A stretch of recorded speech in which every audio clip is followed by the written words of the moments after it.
Hi, I'm Olivia Harris, Miss Charm Wales 2023, and this is my interview with the Pageant Project.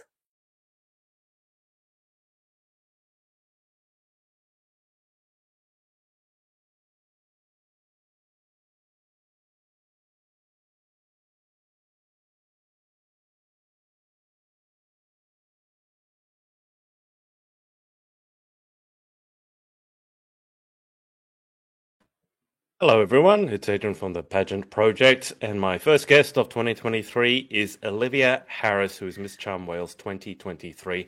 Olivia, how are you? I'm amazing. It's lovely to speak to you again.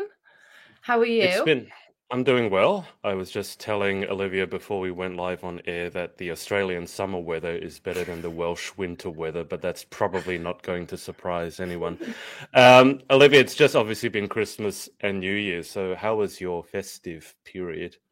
It was amazing. Like last year, I was stuck in Puerto Rico, so I couldn't celebrate with my family. So it was really nice to celebrate with my family this year. You want to tell everyone who's not familiar why you were stuck in Puerto Rico? I mean, you weren't just traveling for, I mean, you were traveling obviously, but it wasn't for a Yeah. holiday. Why were you stuck in Puerto Rico? So I went over to compete in Miss World in the November, and then I unfortunately got COVID on the last day, and then had to stay out there for an extra 2 weeks. So last Christmas was a lot sunnier than this one. You were stuck. You were stuck in Puerto. You poor thing. You had Stuck. to have a Puerto Rican summer rather than a Welsh winter. Just out of curiosity, because I don't think I ever got COVID, and everyone was different. How bad was it for you? Well, I've had it 3 times now.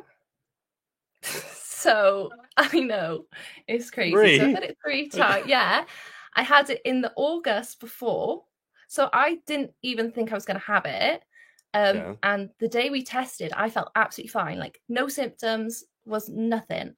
So when it came back positive, I was so shocked. Like I could Right. not believe it because I had no symptoms. And then all the way through, I had no symptoms other than a bit of a dry throat. But because it was such a hot country and my Yeah. roommate was Miss Scotland, we'd whack the aircon up like full blast all the time. So like aircon dries out your throat. So that's what I thought it was, but it wasn't. It was COVID.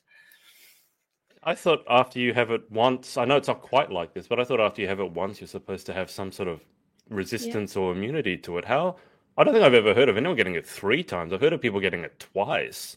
So what have you done wrong that you got so lucky that you managed to get it three times?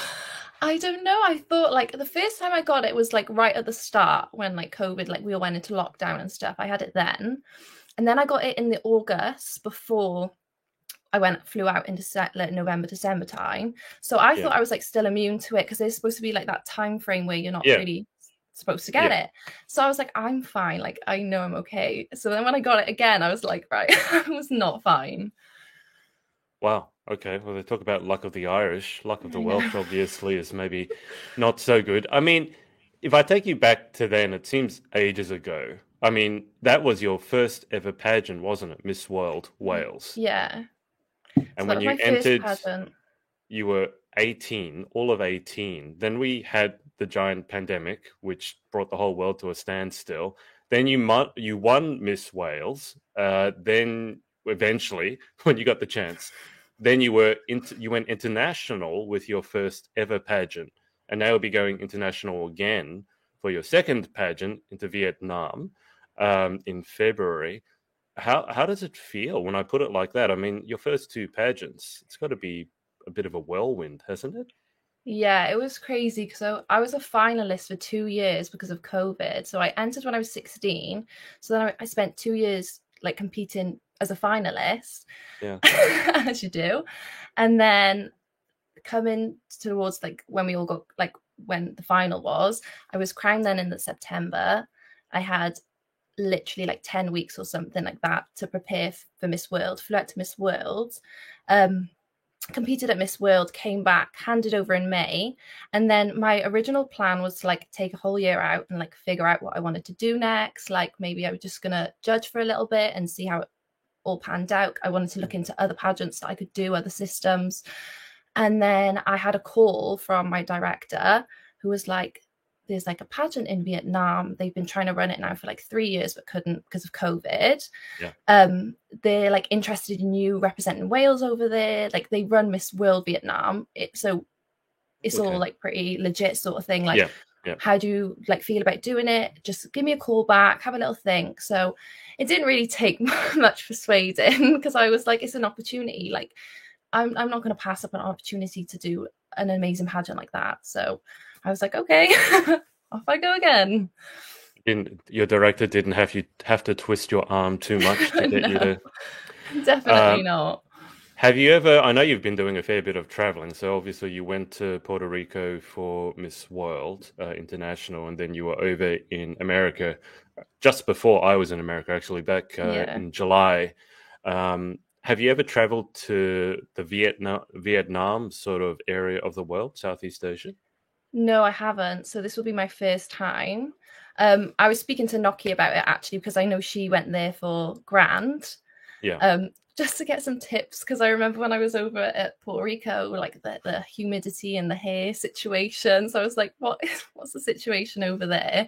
So I've got a few like ideas of what it's like, and I've seen like it looks like a beautiful country, and I can't wait to go. Yeah, it will be fairly. I don't know what Noki told you. I've not been to Vietnam myself, but Southeast Asia. It's going to be humid. It's going to be hot. And if it rains, it'll be a torrential downpour. You're going to spend a lot of time sweating, I imagine. Obviously Noki is over. She's flown out now, hasn't she, for Miss Universe? Yeah, she flew out. I think it was yesterday. Maybe the day before. I can't keep track of all you guys going all over the world. Fast. It does. What tips did Noki give you for dealing with the Vietnamese heat? So she was just warning me, like, it's like humid over there, so like the hair situation, your hair will frizz up, so like get some like proper like good oils and stuff for your hair, because I had the same issue in Puerto Rico where I would curl my hair, step outside, and it'd just go whoosh, within a matter of minutes. So I was like, so I was constantly doing my hair up. I can't. Your hair. I mean, now obviously you're in Wales, but your hair is always seeming to be so straight. Like, does it really frizz up in the humidity? Yeah, it would go like frizzy at the ends, and then like all my curls would like drop out, and I was just like, in the end, I was just like putting it up and like sleeking it back all the time, to the point where I was having texts like, loving the sleek look again. Easier, isn't it? I mean, if you can't curl your hair, that actually saves you time, doesn't it? You can just slick it back. It 100% does. I do it all the time now. There you go. So you were 16. I need to go back to this. You were all of 16 when you first entered pageantry, so Miss World Wales. Now you're the ripe old age of 20, aren't you? Yeah. Okay. So for most people, that's an incredibly formative time. Like, you go through a lot when you're that age normally. You, over the last 4 years, you've won your national pageant, you've traveled internationally to represent your country. You've been to America, you've been through a worldwide pandemic, etc., etc., etc. So can you just fill me in? How do you feel like you've changed or grown as a person over the last 4 years? I definitely would say my confidence has grown quite a lot since entering Miss Wales. Like, I was 16 when I first like entered, and I was quite shy, and I was a little bit like in on myself, and like, so I've definitely, pageantry's opened a lot of doors for me to become a better person, to work on my skills. And like, even now I'm still growing as a person. Like, I am still like watching interviews on how other people interview and stuff, because I'm still not like 100% like pageant perfect. Like, and I don't think there really is a thing, but at the same time, like, I'm still growing and working on myself. So at the moment, I just kind of take it like as it comes, take it a day at a time. And like, I can see a massive change in myself, and I know everyone else says it around me, like, you've grown so much as a person, you're so independent. Like, I would have never have gotten a flight on my own and like traveled ever before pageantry, and then now I do it all the time. I do it non-stop. So I definitely say my confidence has grown the most. I can't remember, we spoke about this last time, but what actually got you into competing in pageantry in the first place? So I've like I obviously heard of Miss Wales before. My second cousin, competed and won, and then she went on to win Miss Universe Great Britain as well. So yeah, so I kind of like had heard of it at a young age and like heard about it here and there. And then this is a bit of a weird story. I don't think I've told you this story before. I don't think so. So no. my family are always like going on about bettering yourself as a person. Like you should always do things to make yourself a better person and like work on yourself and grow. So I don't know whether you do this in Australia, but we have this thing called like the Duke of Edinburgh. Oh yeah, yes, I had that at my school. Yep. And like you go hiking in the mountains and you got like it's like proper survival mode sort of thing, and you got like you don't enter a pageant. No, but anyway, I signed up to do that in like when I was in school. Yeah. So I signed up to do that. We did like a tester trial thing, and literally I came home. My mum had paid all this money for me to do it, and I was like, I can't do it. I'm not doing it. Like camping is not for me. Like we did a taste test. I'm not going through with it. I'm not doing a whole 4 days of it. No way. And she was like, live. And I was like, no, I can't do it. She was like, well, you've got to do something to grow and better yourself. So I had a little bit like more of a look into the pageant thing. And I was like, right, I'm just going to apply and see what happens. You know, I might not even get introduced as a finalist. Like I'll think nothing of it and I'll just enter it. So I did. And then I got through as a finalist. And like, that's how it kind of like sparked up. So it went from Duke of Edinburgh to pageants. I got to say, like, I'm with you. We had to go camping when I was in school. We had the Duke of Ed at our school. And the very first time, bear in mind, obviously, it's in Australia. The first time we went camping, got there, it pelted down with rain. The entire ground was muddy. All the water went in the tents because they were school tents, and so that they weren't waterproof. And then the first activity they had us do is abseiling. So, you know, like rock climbing, except you're going down. And I kid you not, I was halfway down the first abseil of my life, and it begun to hail. So I'm wet, I'm miserable, and now I'm stuck halfway down a rock face, and it begun hailing. So I think if I had a choice, I think I might have entered Miss World Wales as well. So you entered Miss Wales basically to get out of doing Duke of Ed. I've never heard that story before. That's a first. No. Was it anything like what you expected, though, in terms of entering a pageant? Probably not, no.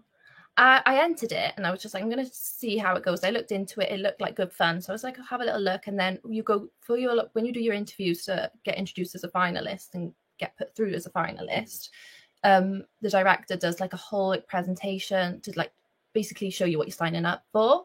And like, I met the most like amazing girls there. And like, I came out and I was like, I love it. Like, that's what I want to do, you know, like after like the introduction thing. And I was just like, I love it. I literally prayed that I was a finalist. So then when I got through to being a finalist, I was like, oh my gosh. Because I didn't expect it to be like that. I think everyone has like this false persona of what pageantry is like. And it actually is like nothing how you expect it to be, you know? Yeah. Well, so then how did you feel? I think we talked about this last time when we had you on the podcast, but when you were announced as the winner, I remember your photo now. You were doing one of those, there's a famous painting that's like a woman covering her face. What emotions, what thoughts were running through your head when you realized that you had won? I was very shocked, like so shocked to the point where my mum actually thought I was going to pass out on the stage. And like afterwards, she was like, you just like, I didn't know what to do with myself. It was a complete like pinch me moment. Like, I couldn't believe it was happening because all the girls I was competing with were so amazing, like literally flawless. They were a lot older than me. They had a lot more experience and they were flawless. Where like, I know like everything I did wasn't perfect. So I was just kind of like, it's okay. Like, I'm just here for fun. Because if I don't enjoy myself, I won't do it again. Like, if I don't enjoy it, that's it.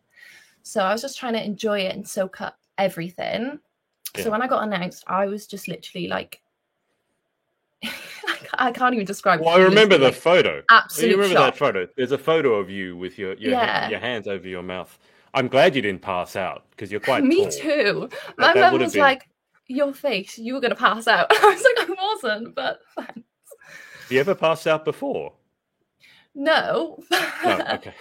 No, it just like I think it was the complete initial shock of it all. That like for me and my family as well. Yeah. Like, it was just crazy. Okay. I want to ask you about your Miss World experience, but just before that, have you actually now gone camping at all? Or No. glamping? No. Do you have any intentions of ever going camping? Absolutely not. That taste tester was enough for me. What was it that what exactly did you end up tasting? What was it that really just like, oh no, I'm not doing this again. This is not for me. So they came in, they did like a whole presentation, they made it so they were like, it's gonna look amazing on your CV, like it Yeah. was the best experience ever. So we went, right, and it was like in like the mountains, and like Yeah. you had to put up your own tents, like you literally Yes. had to fend for yourself. Like it was literally like you had to Yes. cook beans on a stove. It was cold and it was damp and it was raining. And I remember just sitting there and thinking, I'm not doing this for 4 days. Like, no way. And then you had to like go hiking up mountains, and like I don't mind like a little mountain hike. Like I go up Pen y Fan with my friends sometimes, but Yeah. it was like in the blistering cold in the rain. They were like, "Oh, we're just gonna climb up this mountain and back down." Like, oh, I'm not doing that. It seems like you thought the whole thing was quite unnecessary. Like we don't need to do this. We could be inside a proper building, not having to fend. Yeah. Beans is not that bad though. Beans on a stove, and I mean, how But they how were long? they were like it was like lukewarm. It was like over a fire. They weren't like edible beans. It was like on a fire. I was So just like, no, I'm not doing if this. I told you that I frequently eat cold baked beans, then obviously you would be, yeah, That's exactly, yeah. criminal. I don't understand that. It's in a can. It's cooked. It's not raw. Just eat it. So there's no chance of you ever going camping then. Have you ever thought about going glamping? The whole, Glam? oh, I'm camping, but you're actually like basically in a hotel. Yeah. That's what it is. I mean, that's something I could possibly look into. Like, if it's like I've seen those like like those like nice little TikToks, and they have like the glamping pods, and it's all like cute, and they have somewhere to actually like shower. Like I could do that. Well, my first camp, I'd never had a glamping experience because I think if you're going to go camping, you have to do it properly. But my first, and I will say almost my last camping experience, we didn't even have toilets. We literally had to dig a trench. That's what it was like. So, yeah, no, I get that's what That real would be a camping is no. like. I know, No, but I could never. no digging. Never say never. There's a first time for everything. Remember, it was in Very Australia true. too, so we've got giant spiders and everything to make it even more exciting. But Snakes. before I traumatize you too much, I didn't get to ask you this last time because when you were on the podcast, it was before you went to Miss World. So how was that international experience for you? Obviously, it didn't end the way any of us wanted because there was a COVID outbreak and the pageant had to be postponed. You guys were basically sent home, and then it was it came back together. Scheduled. Yeah.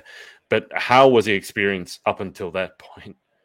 Oh, it was amazing. Like the best experience of my life. Like I've made so many like friends from that experience. Like me and my Miss Scotland, we go on holiday together. We currently FaceTime each other. Like it's been like the best experience of my life.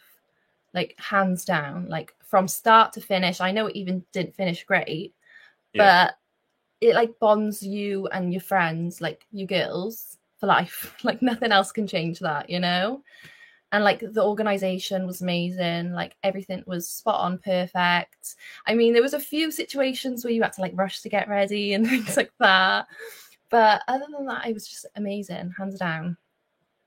And you remember any of the details? Like you got there first day. I mean, what was, obviously you had a great time. And you hate camping, but obviously you loved your Miss World experience. Yeah. So what was it that you enjoyed most about your international experience?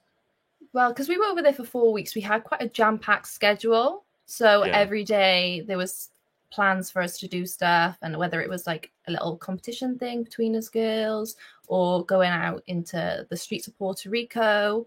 There was this one thing that we did that I absolutely loved, and it was like a Christmas festival that they have on every year, and we were on one of like the like cart things, and we were all waving our flags, and they had like proper like drummers there. It was honestly amazing. And like in that moment I was like, wow, like this is actually insane. Like I can't believe I'm here and I've made all these friends and we're just dancing on this car, waving our flags around. Like it was honestly amazing. But we were pretty busy every day. I don't think we had like one day where we could just like chill. It was very hectic all the time. Sounds like you had a better experience than you would have had at Duke of Ed. I know that Yeah, Duke of Ed doesn't finish with representing your country and waving a flag on top of a cart in Puerto Rico. I mean, how long was it kind of normal until it had to be cancelled? Did you kind of know? Did they warn you that it might have to be cancelled, or was it just very sudden? What happened in that respect? So for like the first 2 weeks, like we were COVID testing like regularly, and it was absolutely fine. Like the whole way through, like no girls were testing positive. And then during the last 2 weeks, then a few girls would like drop out here and there. And like we didn't think anything of it because like by the time that their 2 weeks of quarantine would be over, it'd be the final. So it was fine. Then the last week, it was like everyone was just dropping like flies. Like you'd go into dress rehearsal and 4 girls would have got pulled out. Like it was that bad. Like it was like wildfire. Yeah. So we then did our dress rehearsal and they were like, right, we're gonna like film bits tonight because we don't know what's gonna happen. So we all kind of had a little bit of an inkling then that it's probably not going to go through with it because you can't compete with half the girls not there. Yeah. So we did the dress rehearsal. We filmed some of like the dance routines and stuff that we'd been working on. The next day we went down for breakfast and then our chaperones then pulled us to a side and was like, girls, it's not happening. Like you're going to get COVID tests today and then we're going to send you home tomorrow because we just can't go through with it. Yeah. So then obviously all that happened. Then I got COVID, had to stay over there. And then they were like, we'll reschedule it then. So then they rescheduled it a few months later. I can't remember what the exact date. It was to the following year, wasn't it? It would have been early in January or February 2022. Yeah, I think it may have been February. Yeah. So because they selected a bunch of girls to go back. I can't remember how many. You didn't make that cut, so that must have been quite a disappointing way for the whole thing to finish. Yeah, I mean it was disappointing, and me and Miss Scotland spoke about it, and we both decided that we were going to go on holiday the same weekend that it was on. So we were like, we can just celebrate our time being Miss Wales and Miss Scotland. We're going to go enjoy ourselves. We're going to book our little girly holiday and just go away for a few days. And that's what we did because there's like no point in like getting upset and stuff. Like we did the best we could. Exactly. We represented our country. Like not many people can say that, oh, I've been to Miss World. Like not many people at all. So we were just like, let's just have a bit of fun and go away for a little bit. So that's what we did. I remember seeing, I think, some of your Instagram stories. I think it was iced coffee, wasn't it? Don't you live on iced coffee? It was so bad. Like every day at Miss World, me, Claudia, Miss Scotland, and Sade, who was Miss Sri Lanka, we'd all go to like this little coffee shop because it was a resort. Because usually they hold it in a hotel and you stay on your floors, but because it was a little resort, we had a little bit more freedom to like go to the local resort shop, go to the cafe. So we go to the cafe in the morning and get iced coffee every day without fail, like without fail. And it's really bad actually. Like every single morning we wake up and we're like, oh, can't wait for our iced coffee. Okay, so how do you take your iced coffee? So I have iced coffee with 2 shots of vanilla and oat milk. Okay, so yeah, it's not. Have you ever had it just straight black? I mean, iced, but have you ever had just straight black coffee? I've tried straight black coffee, but not iced coffee. But it's given me like headaches because it is very strong. Like the caffeine intake in it. So I've kind of swayed away from that. I have to have like a little bit of milk in it. I still think you'd make an excellent ambassador for coffee. Where near you, where's the best coffee? I've had issues with finding... Oh, not Starbucks. I love Starbucks. Starbucks doesn't make coffee. Starbucks, it's like most of the drinks that come out of there. It's like 95% cream, sugar, vanilla, hazelnut, some sort of syrup. Have you? I have black coffee, so I'm a coffee snob. So when I have... you can tell if someone can't make a coffee because if they just have it black, it can taste it. Anyway, I won't go on about it. What's your favorite Starbucks drink to get? Is it iced coffee again? That one you just Yeah, said? it is iced coffee. But lately I've been having just like normal lattes because of the weather. It's so cold. It's a bit silly to have iced coffee in really cold weather. So I've been having just like a normal vanilla latte now. Okay. Well, that's not too. What, you just begin the morning with one? Or are we just saying like it happens, like you're having three or four during the day? Because one coffee a day is not too bad. One coffee a day is not too bad, but I'll have one in the morning, and then sometimes if I'm feeling one in the afternoon, then I'll go grab one quickly. That's fine. That's not too bad. I thought you were No. addicted to them, like having 5 or 6 a day. Let me ask you about your American trip. Now, that wasn't for a pageant. It was something to do with, well, I'll let you talk about it, but empowerment and leadership with young people. Actually, now that I think about it, from seeing your photos, it kind of looks like a Duke of Ed camp, Liv. But what were you doing over in America, and how did that come about? So before I handed over my crown for Miss Wales, I had a call from a camp in Massachusetts, and it was like a girls empowerment camp, and they were looking good for girls to like come over and be like a counselor for this girls empowerment camp. So I thought, why not? Because I'm going to be handing over, and then I don't really know what I'm going to do, sort of thing. Yeah. Because I'm not going to be Miss Wales anymore, so I need something like to give you my going. life a bit more excitement. Yeah. So I was like, yeah, okay, like go for it. Because obviously I used to do dance as well. So I was over there as a dance coach as well. So Oh, then I flew out literally, I think it was like a month after I handed over, not long at all. So I flew over there and I spent the whole summer there working at this empowerment camp, which was amazing. It is a little bit like the Duke of Edinburgh. Like we stayed in like little bunks and things like that. And like the girls were amazing. And I really, really enjoyed the whole experience. But what? How long? How long did the camp run for? It was a couple of weeks. Yeah, I think it was like 6 weeks. Quite a Six long weeks, but time. then yeah, then you had to go like a week earlier for like to figure out who like what age group of kids you're with and things like that, like just suss everything out. So we were Yeah. over a week earlier as well. So it was like around, I would say 7 or 8 weeks in total, and then I went over to New York at the end of camp just to have a little bit of traveling as well. It's a hard life. What?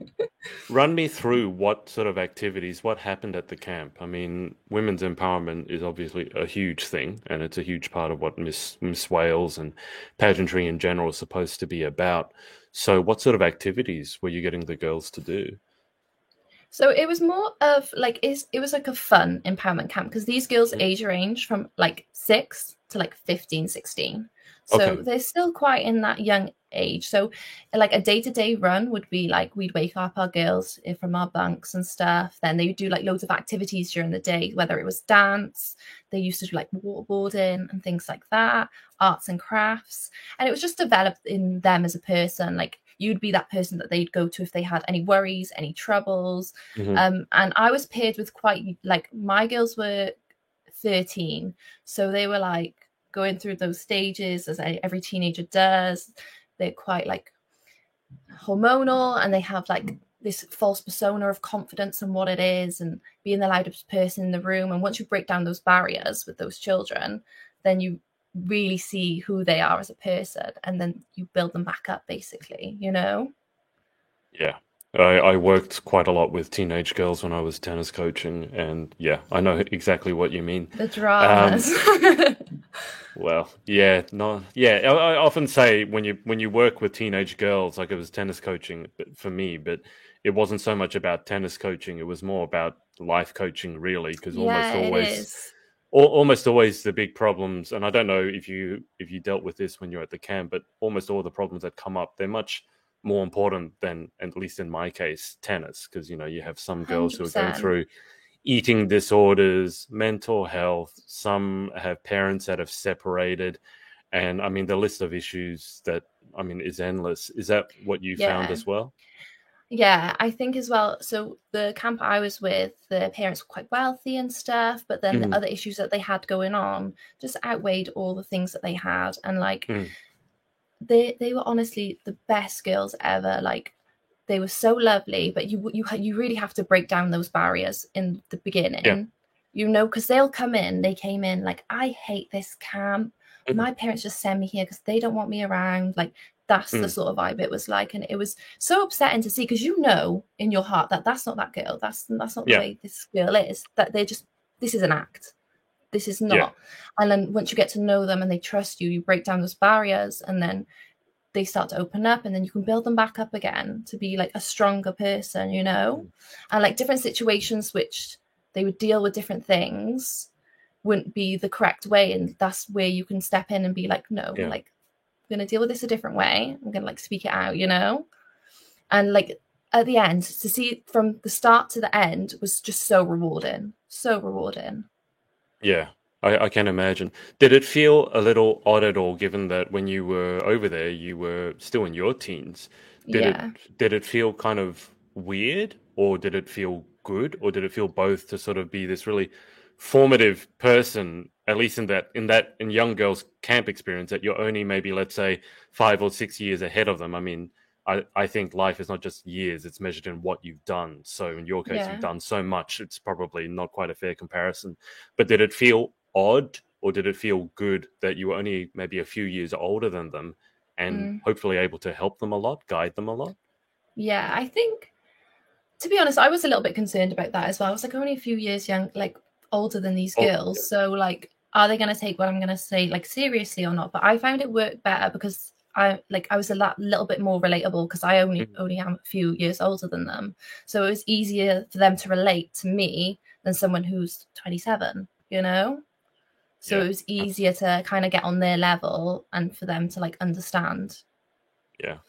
I mean, you said that most of the girls came from fairly wealthy families, and that's similar to myself when I was tennis coaching. The school I was working at, the school fees alone would tell you that the family has to be fairly wealthy to afford it. Um, do you feel that that in itself created some of the problems? Because there are some people who are not well off and are struggling, and that's terrible. And there's that sort of problem. But I think sometimes people look at girls who have wealthy parents or rich parents and go, oh, they can't have any problems. They must be all put together because they're wealthy. They probably have a large Instagram following, doing shopping hauls, etc., etc. Do you feel that in some ways the fact that their parents were wealthy might have created some of the issues that you were seeing? Yeah, I think that no matter what, whether you're wealthy or haven't got as much money, I think no matter what can, like, that doesn't define your problems at home. It Mm. doesn't define any of that. So you could be not that well off and have problems at home, or you could be really well off and have problems at Yeah. home. Like, it doesn't matter. It doesn't have a thing on it, you know? So I still found like girls who have money have Mm. other issues going on to other people who don't, you know? So I Yeah, don't think it really has like a defined point. absolutely. What was the most enjoyable or rewarding part for you? I mean, you were over there for a good amount of time, over a month. What was the most rewarding or fulfilling part? I think definitely seeing the girls grow from where they were. Like, I had this one girl, so I obviously taught dance whilst I was over there, Mhm. who hated dance. She didn't want to be in any dance lessons last year. Like, she refused. And it was one of my dance coaches who were there last year. She was like, she did not take part last year at all. Like, she would just skip this lesson. Like, she wouldn't take part. Right. This year, she had a solo, she had a Oh, duet. She was in okay. like 4 group numbers for like our big finale show thing. And Yeah. like she won an award for like most improved. And she was so happy. And she was like, that's it now. Like, I'm going home and I'm taking dance lessons. Like, it was like that. And like seeing that, like just even that growth in that one girl, like how much you've made a difference, was like just so rewarding. How did you get her to enjoy dance? I'm really curious because I hate dancing, and I will say I'm no good at it. You know, when you're over 6 foot tall and you're a little bit heavy footed, it's not a good look. How did you get her to enjoy dance? Well, personally, I let them pick their like own sort of like, what style do you want to do? Like, Mhm. don't force someone who to do ballet who doesn't want to do ballet if they want to do hip hop. Like, what Yeah. sort of music do you want to dance to? Like, if you pick a song, we can make a dance to that song. We can work on it, Okay. you know? And I find if they've got a song they enjoy, and if they have like the sort of like style of dance they enjoy, it's pretty easy from there. And like if there was a dance move that they wasn't too sure with or something, like we would either work on it or just cut it out.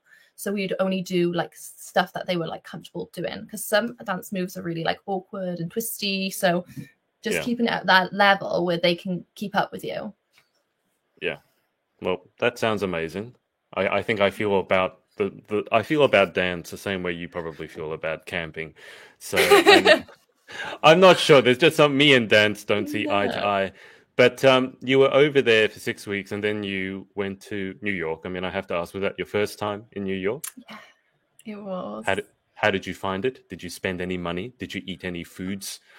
Yes, I ate so many foods whilst I was there. I was only there for like 4 days, and like it's just an amazing city. And we were right in the city center as well, which was amazing. So me and one of my friends who I was co-counseling with, she was like, let's go like fly to New York together before we go home. It was a beautiful city, gorgeous. Like it literally looks how it looks in the movies. Like, that's the only way I can describe it. You know, some places don't look the same, but it looks exactly the same. It's exactly how you imagine it. Like there's always things going on everywhere you turn. Yeah. You know? And like the pizza was amazing. I was going to ask. Okay, so when I went to New York, the one thing that first thing I remember is that what you said, it's like, it literally is like in the movies and TVs. It's always on.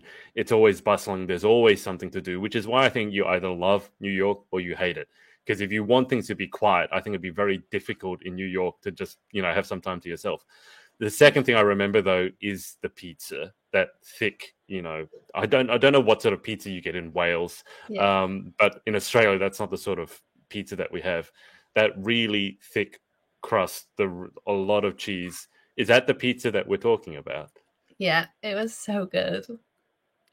I have dreams about that pizza. So you came. Now, I wanted to ask you about something, because I think I read somewhere that after you came back from that, you had a change in career. Am I hallucinating that, or is that accurate? You're right. Yeah, okay, you're so right. Tell me about what happened. So you, at your age, I mean, it's quite normal for people to be trying not only different jobs, but different careers. So walk me through what happened after you got back from America. So I flew back, and obviously I was a beauty and spa therapist before I flew over. And I do love that job. I really enjoy it, but I don't find it as rewarding as I did in America. And I was like, I kind of want to go into something with like working with children. So I went online and I started looking for jobs, and this one came up to work in a primary school. So I was like, okay. So I applied, got the job. So I'm now a teaching assistant. I'm a 1-to-1 in the morning for an autistic child. And then in the afternoon, I'm a teaching assistant in the class. So. Okay. So tell me a little bit more about this. I'm curious as to your reasoning, because obviously beauty and spa therapist, pageantry in general, it's very glam. A lot of you guys love your beauty products, and you know everything about it. I don't know anything about it, but that's sort of one facet of your personality, right? That you love getting glammed up. You love feeling good by getting glammed up. There's that side. I've worked with children, and I know it's not. It's almost in a way the opposite. It's not glamorous at all. It can be very challenging. It can be very tiring, depending on every age group has its challenges. We talked about teenagers, working with young kids. That I've also done that. Has its whole other set of challenges. Sometimes they're going crazy, running around, and you just like, what am I doing here? So how have you found the switch? I guess, why did you want to make the switch? Because in my mind, they're quite different fields. Yeah. So I've grown up with an autistic sister like all my life. Like she has had her challenges and her needs. So I found it quite easy adjusting into working with an autistic child in a primary school, because it's the same needs, you know? Right. Obviously there's slight things you'll need to adjust with different children, because not everyone's on the same spectrum. But yeah. So I have like been obviously brought up around it and stuff. So then when I went to America as well, and I was working with children there, and I have like a real passion for it. Like I've kind of like found my like passion, I think, you know, and I loved it. And when I went back to my normal job, I was like, I love this job. I do. And I still work there on like in the holidays and on the weekends, but I need to find something that's more suitable for me. Mm. something I'm going to get out of as well, because I feel like you learn from them just as much as they learn from you. Yeah. Like just little things like, oh, I won't do that next time, but this time I'm going to try this, like just things like that. So I found my like thing, and I was just like, oh, and I love it. I love my job. Where do you think? I mean, it's great that you found your thing at such a young age because many people much older had not found their thing. But where do you feel that it will go? Like, where are you hoping that it will take you, let's say, in a year or two from now? Well, I haven't really thought about that just yet. I'm still quite young. I have Yeah. found my passion with working with children, and I know I probably will work with children in the future. Not Yeah. 100% sure what doing just yet, but I'm just taking it a days at a time at the moment, seeing where it goes. Fair enough. At your age, just in terms of autism, I want to ask because I've had that brought up a couple of times in the pageant space. A couple of the beauty queens competing have said they're autistic. Now, I've not worked with autistic kids. I've worked with kids with Down syndrome and ADHD and things like that, and each one is different in the terms of how you might interact with them. In terms of, and for people watching this, if someone is working with someone who has autism, and obviously there's varying levels on that spectrum, what's some of the advice you would give to someone who is going to be working or is working with someone who has autism? Do you treat them exactly like you would a normal person, or are there some particular things to be wary of? I would say I treat everyone like completely exactly the same. I won't treat anyone Hmm. different. But what I would say is to be patient, Okay. be patient when they're, because sometimes it's hard for them to, because everyone's brain works in different ways, and it's Hmm. hard for them to sometimes comprehend what you're saying, or there's a reason for the way they're acting. They're not acting that way for no reason. So it's just to Yeah. be patient with them, wait for them to explain to you, which is what I've learned. Like, there's no point in like telling them off. Like, you gotta be Yeah. patient with them and like make them understand what they've done wrong. Like working with autistic children is very difficult. Like, I've worked with charities with children with autism and stuff. It is very difficult because the slightest thing can trigger like an outburst and stuff. Like, it could be anything. And after a while you start to learn what like ticks them, Yep. what Yep. not to Yep. do to set them off, sort of thing. So just be patient with it. Like, just stay with it and be patient. That would be my advice. And if they have an outburst, as you said, I think it's also important to remember that it's not about you, right? It's not necessarily No, they're reacting to you. 100%. It's 100%. something, it's not like that you've done something wrong. It's something, as you said, to do with them. And then it's really important to be patient. You gotta be patient. Don't get angry with them. Be patient with them. They'll calm down, and then you can talk to them. Like I always say to the child I look after, I say, "I'm gonna give you a second. Once you calm down and you're ready to speak to me, come talk to me."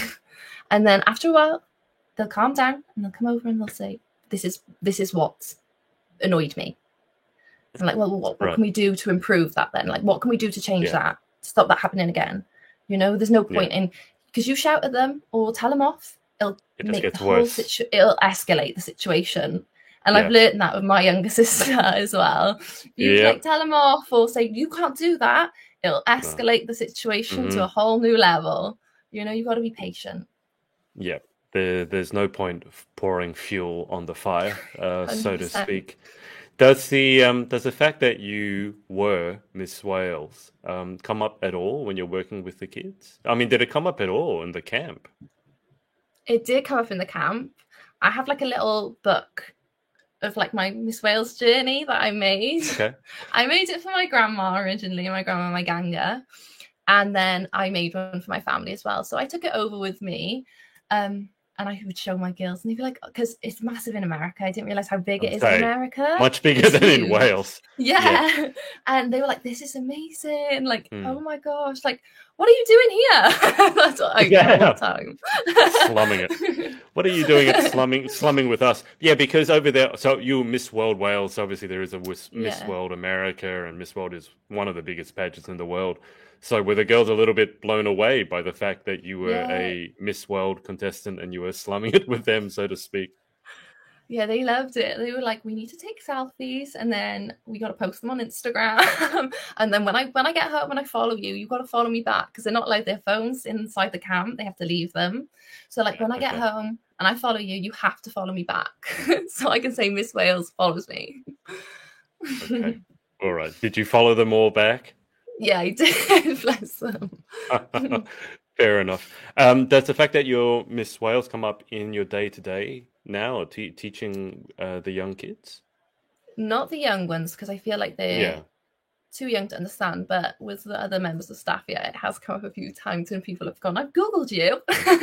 I've googled you.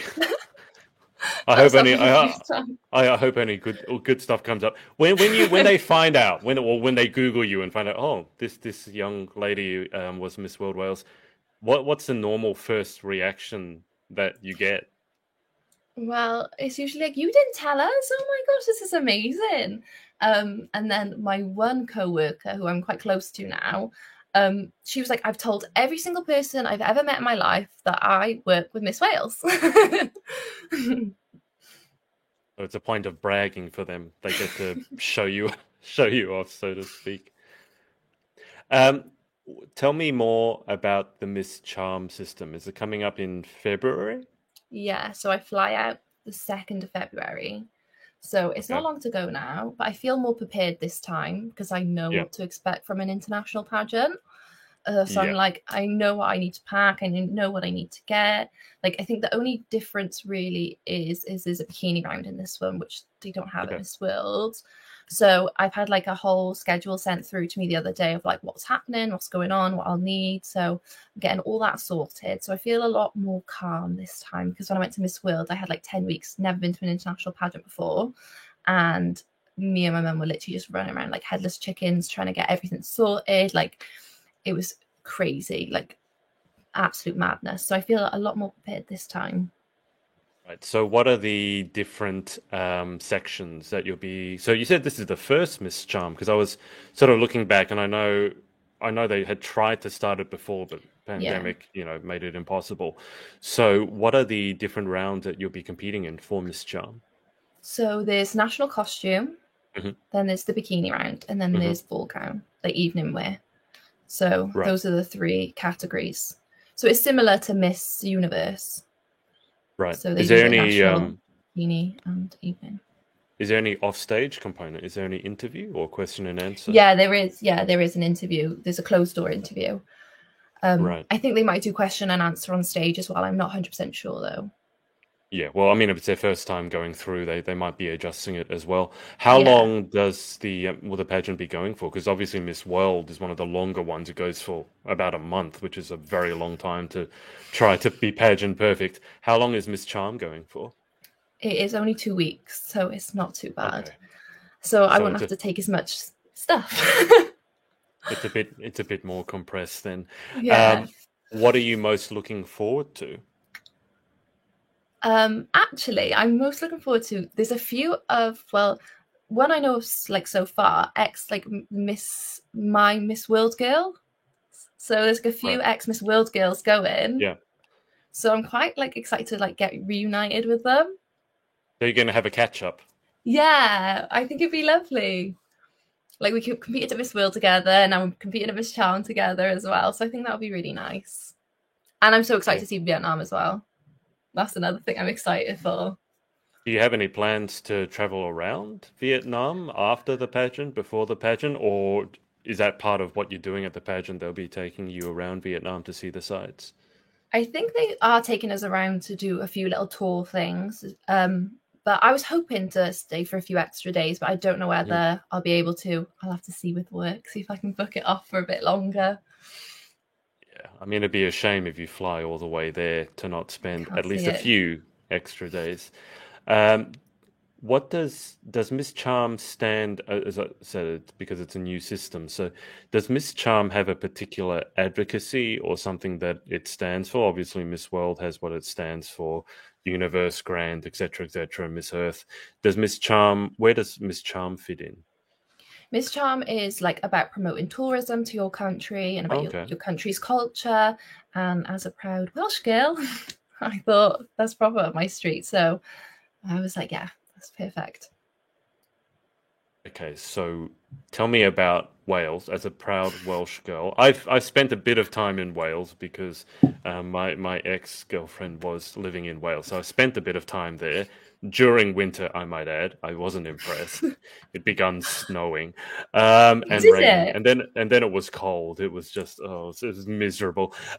But in terms of tourism and Wales, and I do know that you Welsh are very proud of being Welsh. So tell me more about Welsh, or tell the people watching more about Welsh tourism. What is there to see? What would you recommend to see and do or try in Wales?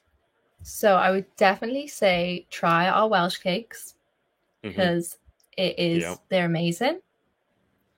Our Welsh cakes are the best kind of cake you'll eat in your life. It's basically like a flatbread with currants in it and sugar on top, and it's just beautiful. I think we're the country with the most castles in it ever. So you can visit all the castles, Okay.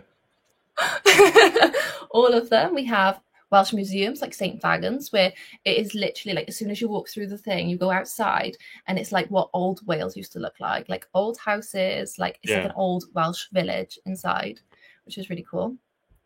We have the rugby, and nothing beats the rugby. And if When you I haven't was seen, when I was in Wales last, it was the World Cup, and every time Wales was playing, you couldn't go anywhere. we are very proud of our rugby.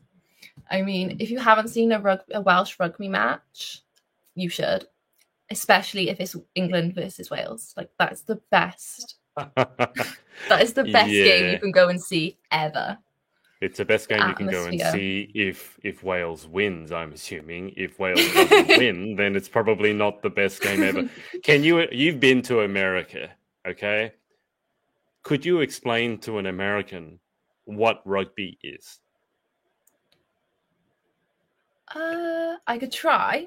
I would probably say it's basically where you have two teams and they like throw a ball at each other and try and get it over like a big H-shaped goal.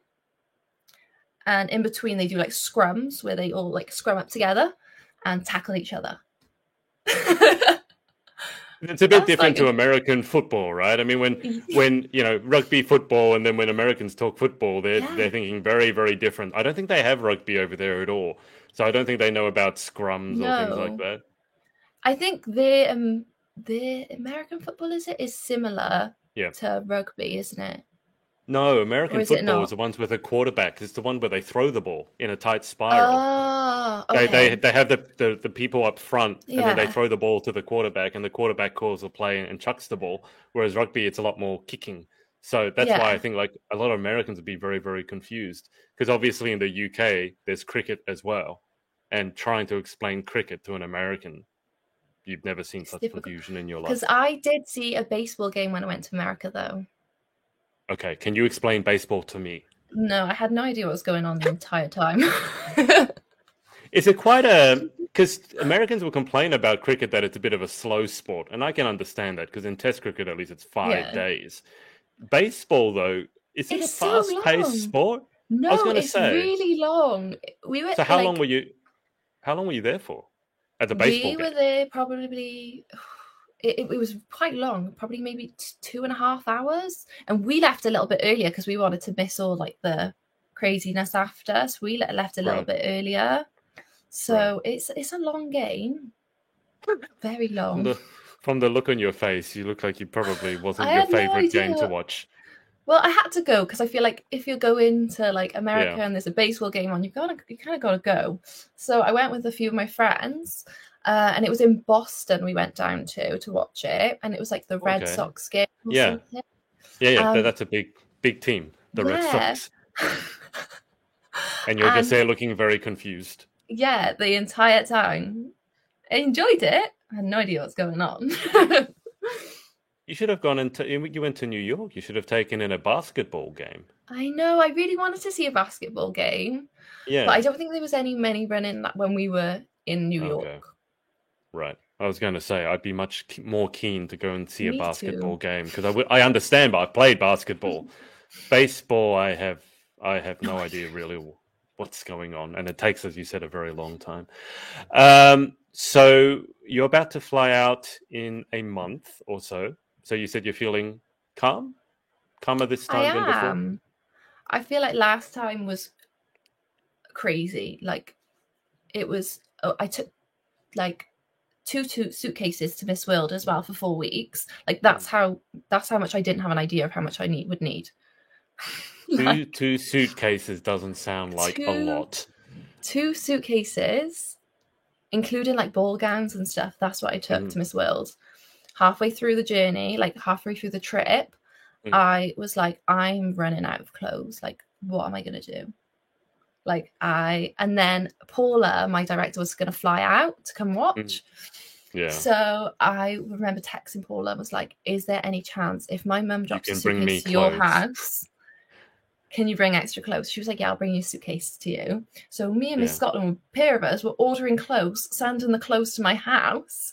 Every day my mum would like open the door and there'd be like hundreds of parcels from me and Claudia. And then I had to get another cruise case sent over then.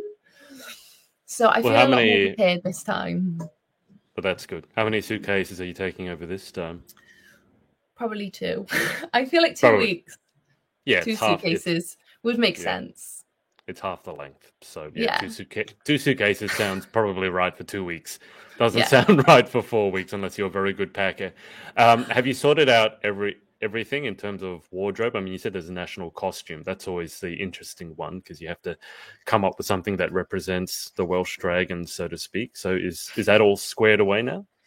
Pretty much. There's a few like minor little details that we just need to add and figure out, but it's pretty much done now. And then my final dress, I am going down to Swansea tomorrow to have a little look at what I'm looking for. I'm a lot more chilled out this time. Like, I don't know why. I just feel a lot more. You seem like a fairly calm person in general. I mean, do you really ever freak out? You speak quite calmly, quite slowly. It doesn't look like you'd get frazzled. Yeah, I am quite a chilled person, I would say, but the weeks coming up to Miss World, I was a bit frazzled, I will say. But generally, I am very calm. My mum always says, I'm surprised you get anything done with your attitude. Yeah, there's calm and then there's kind of laid back. Like just sometimes, you got to walk the fine line between I'm just lying back doing absolutely nothing. Now, I know a lot of other people would ask this. So, do you have any pageant plans in the future? You already said that after World, you wanted to take a bit of a break. Then you got the opportunity, you jumped on it, which makes total sense. After this one, what have you thought about that? Because I know that people are going to ask as soon as you come back, what's next? I've thought about other different pageant systems, but I'm not like fully committed. I do know that I would like to do Miss Universe GB at some point. Like, so I feel like every pageant girl has to give it a bit of a go, you know?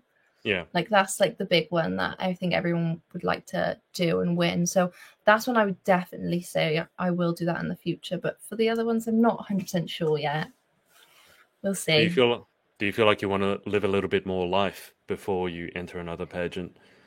Yeah, I would see. The thing with me is I was going to say I was going to take a year out this year, but then now I'm doing Miss Charm. So I'm kind of just taking it a step at a time at the moment, seeing what's next. Because like, you can't really pass up opportunities, you know?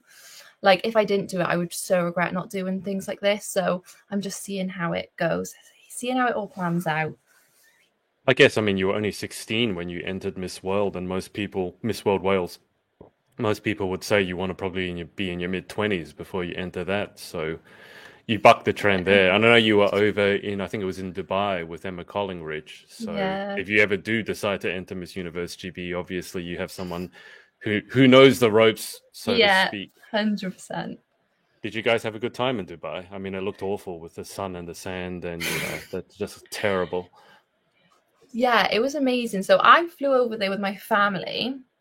So I went over with my family, and Emma was over at the same time. So we were like, we have to see each other. Like, we're both in Dubai, so then we bumped into each other, and it was really nice to catch up with her. And she's like stayed over here a few times. She was there for my handover. Like me and Em are like really good friends now.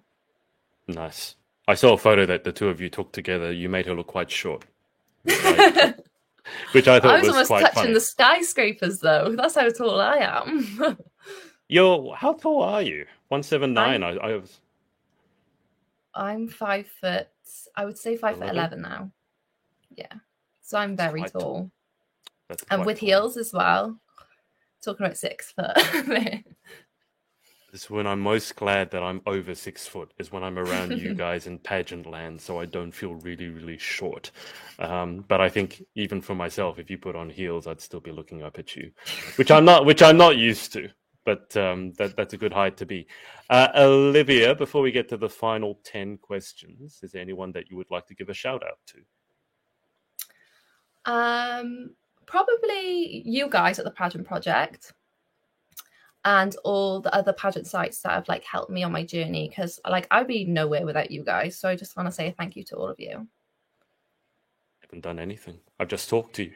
You have supported me on my journey from the start. You messaged me when I was over in Puerto Rico, in America. You guys have been supporting me from day one. So I'd like to say thank you. You're welcome. I always have to support fellow coffee drinkers. It's nice to meet someone. As you do. Here, a question, just a random question. Do you drink tea as well? Because I don't think I've met many people who drink both coffee and tea. You're either one way or the other. So do you drink both? Yeah, I do. It is weird. And when we were in Puerto Rico, me and Claudia would have a coffee in the morning. Yeah. Maybe a coffee around afternoon. And then we'd go back to the room and have a cup of tea. Okay. What would you turn into if I took all caffeine away from you? Probably like Gollum or something. I don't know. Would you still be so laid back if you didn't have your morning coffee? Would you still be very laid back? Probably not. I feel like the coffee gets me going though. You know, right. Probably wouldn't do anything without that coffee. You'd be lying in bed the whole day. Yeah, I'd be lying in bed for a whole week. Well, I hope that you find some good coffee in Vietnam. I'm sure they'll square you away. Otherwise, it won't be so good for you. All right, let's get to the final 10 questions. Now, you were on the podcast last time, so we didn't go through these. So these are completely random questions. So here we go.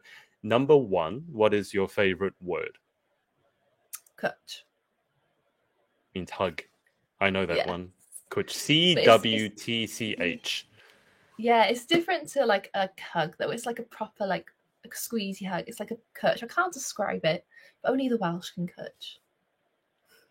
I don't think I've ever had a Welsh kutch. I've had a Welsh love spoon. That's one thing you didn't mention. That is, yes, we do those. I love those. Those are cool because what is it? Each of the 3 parts has a different meaning, right? It's the spoon part itself, the handle, and then the top. Yeah, and back in the olden days, the boys who, if you used to have a crush on a girl, you would give them a love spoon. That's cool.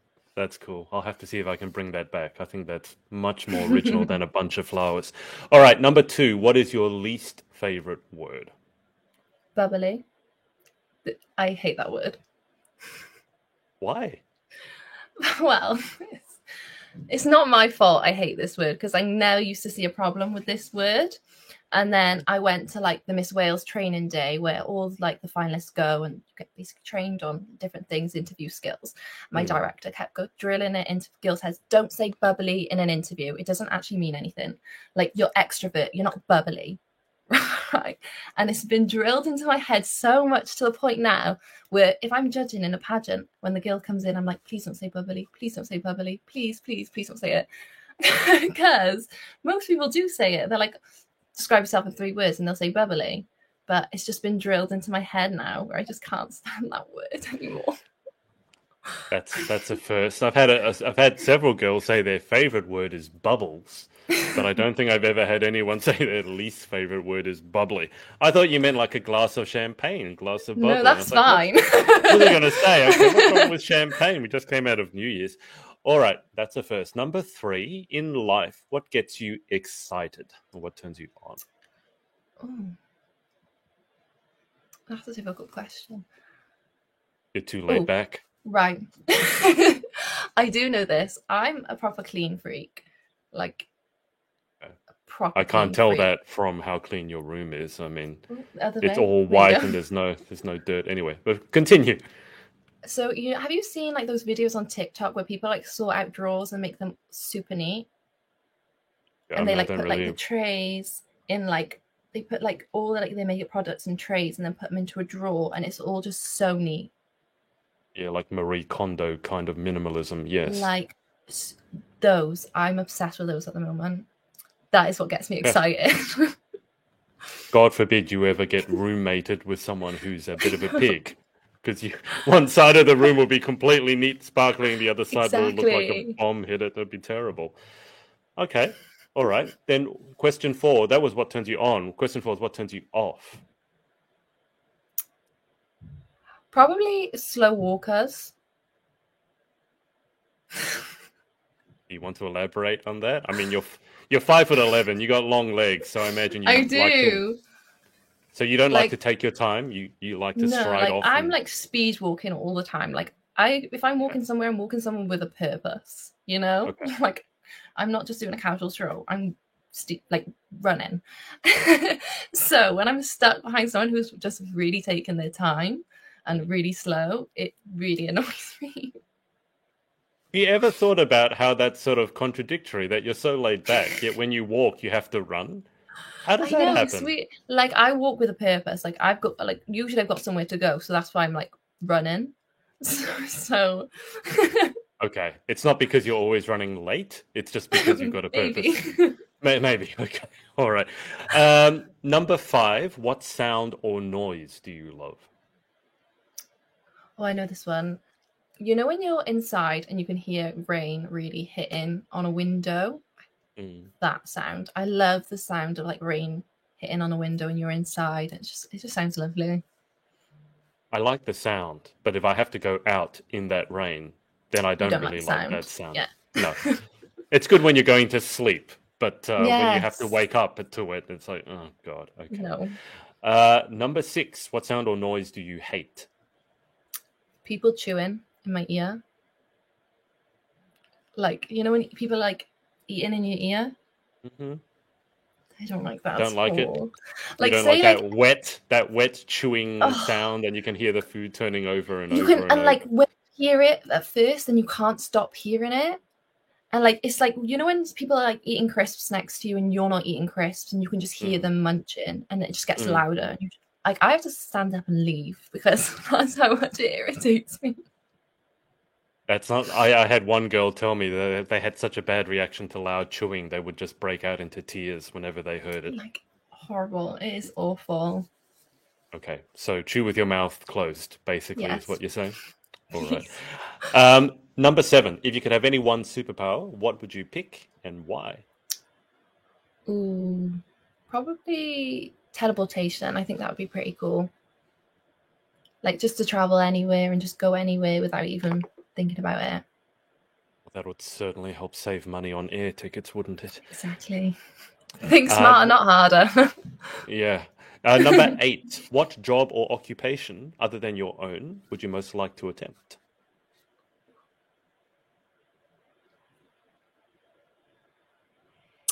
Ooh. Maybe I'd like to be an actress.